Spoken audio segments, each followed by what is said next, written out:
আজ আমরা চলে এসেছি 12 নম্বর বজরং হিলস জগন্নাথ টেম্পল হায়দ্রাবাদে। মন্দিরে ঢুকতেই অনাবিল শান্তিতে মন ভরে গেল।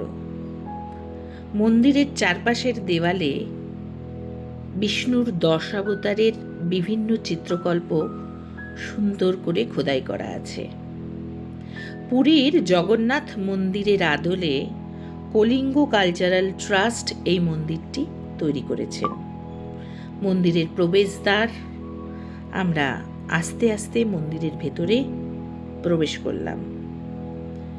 2004 সালে এই মন্দিরটি নির্মাণের কাজ শুরু করে কলিঙ্গ কালচারাল ট্রাস্ট, শেষ হয় 2009 সালে।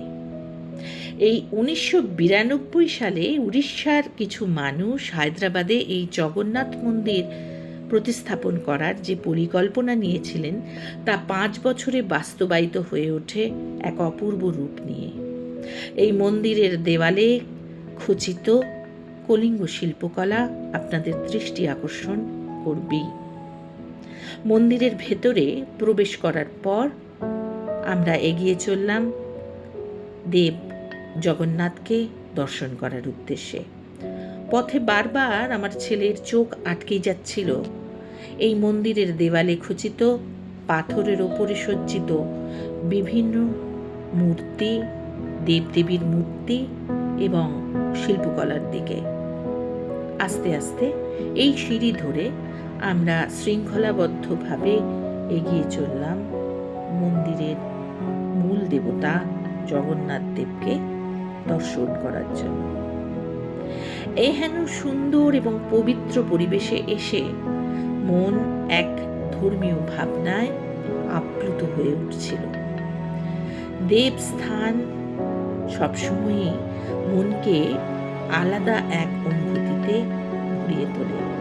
পুরীর জগন্নাথ মন্দিরের আদলে এই মন্দিরটিও মূলত 3টি ভাগে বিভক্ত হয়ে গড়ে তোলা হয়েছে। মূল মন্দিরটি জগমোহন মোক্ষশালা, যেখানে দেব জগন্নাথ ওনার 2 সহোদর ভ্রাতা এবং ভগ্নীকে নিয়ে বাসস্থান করেন। তারপরে নাট মন্দির, ডান্সিং ফ্লোর এবং ভোগ মণ্ডপম, যেখানে প্রসাদ নিবেদন করা হয়।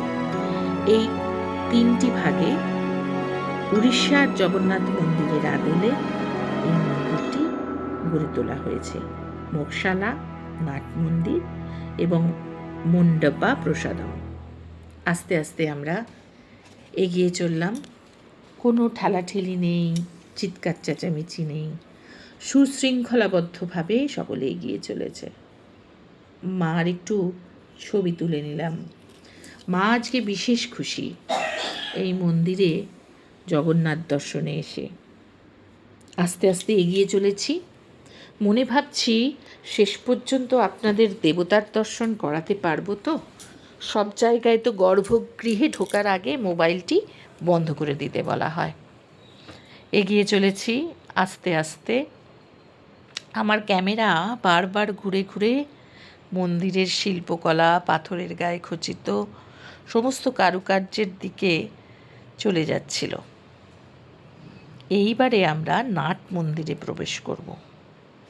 ওই সামনে যে অরেঞ্জ রঙের জামা পরা ভদ্রলোক দাঁড়িয়ে রয়েছেন, উনি তেলেগু ভাষায় হাত নেড়ে নেড়ে সকলকে নির্দেশ দিচ্ছেন, মোবাইল বন্ধ করুন, মোবাইল বন্ধ করুন। ঠিক যা ভয় পাচ্ছিলাম তাই। গর্ভগৃহের ভেতরে মন্দির নিয়ে, মোবাইল নিয়ে আমি যেতে পারবো না। অতএব জগন্নাথ দেবের দর্শন আপনাদের করাতে পারলাম না। নাট মন্দিরের মাথায় ছাদে কি অপূর্ব কারুকার্য পাথর খোদাই করে করা হয়েছে। প্রথমে ভাবছিলাম এগুলি বোধহয় আধুনিককালে নতুনভাবে করা সেই ডিজাইন, কিন্তু পরে লক্ষ্য করে দেখলাম না, এগুলোও পাথরে খচিত কালার করা হয়েছে। ব্যাস এখান পর্যন্তই। আমাকে হাত তুলে ভদ্রলোক মোবাইলটি নামাবার নির্দেশ দিলেন। জগন্নাথ প্রভুর মন্দির ঘুরে এসেই বজরংবলীর মন্দির, অঞ্জলিপুত্র পবনজির মন্দির দর্শন করলাম। ভাবগম্ভীর রাত্রির অন্ধকারে দাঁড়িয়ে থাকা এই কলিঙ্গ মন্দিরটি বারবার ভারতবর্ষের প্রাচীনতার কথা মনে করিয়ে দিচ্ছিল। খানিকটা ছবি তুলে নিলাম আমরা সকলে মিলে। পিছনে জগন্নাথ মন্দিরের কারুকার্য। আস্তে আস্তে এবার আমাদের ফিরে যেতে হবে, কিন্তু এই অপূর্ব পরিবেশ ছেড়ে, এই সুন্দর স্নিগ্ধতা ছেড়ে আর ফিরতে ইচ্ছা করছিল না। শেষবার বেরিয়ে যাবার দরজা থেকে ক্যামেরায় বন্দি করলাম মন্দিরের চিত্র। বেরিয়ে যাবার পালা। মন ধার্মিক আনন্দে আপ্লুত হয়ে রইল। আপনাদের কেমন লাগলো জানাবেন।